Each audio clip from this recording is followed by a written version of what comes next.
Allahu Akbar, Allahu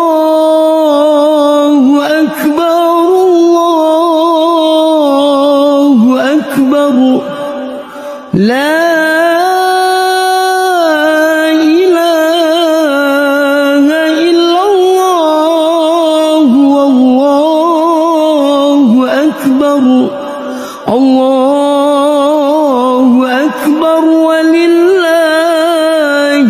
hamd.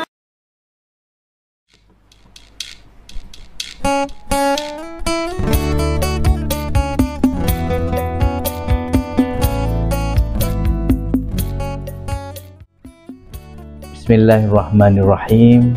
Assalamualaikum warahmatullahi wabarakatuh. Alhamdulillah, kita panjatkan rasa kesyukuran kepada Allah Subhanahu Wa Taala. Dengan limpah dan kurnia-Nya, maka kita dapat bersama-sama pada hari ini. Allahu Akbar, Allahu Akbar, Allahu Akbar, Allahu Akbar, Allahu Akbar, Allahu Akbar. Walillahil hamd. Bersyukur kita kepada Hadrat Ilahi dengan limpah dan kurnia-Nya. Setelah sebulan kita menjalani ibadat puasa dengan menahan lapar dan dahaga, sekarang tiba masanya untuk kita menyambut kehadiran 1 Syawal yang mulia.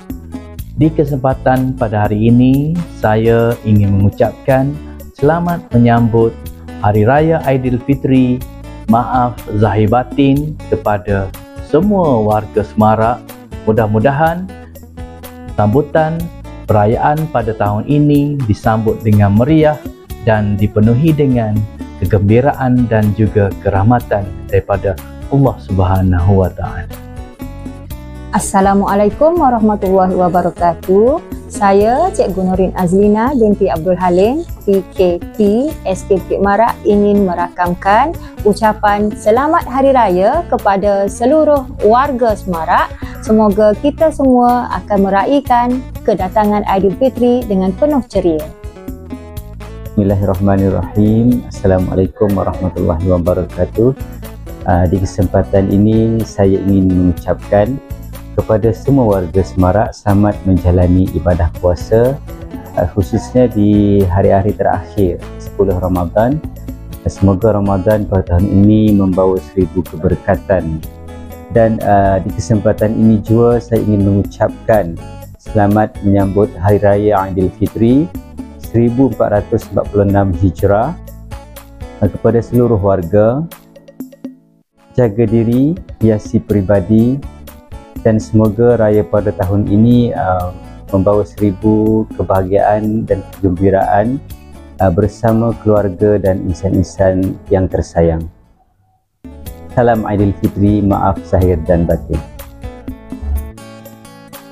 Assalamualaikum warahmatullahi wabarakatuh. Di sini saya menyusun jari 10 jari memohon kemaafan kepada semua warga Semarak, terutama guru serta AKP, pekerja, semua sekalilah. Selamat Hari Raya, maaf zahir batin.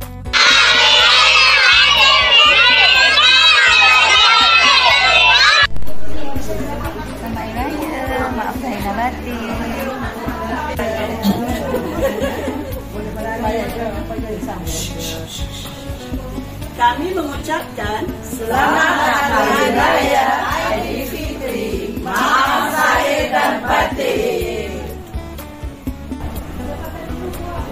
Innalillahi wal fadlin kullu afu antum bi khair. Selamat Hari Raya.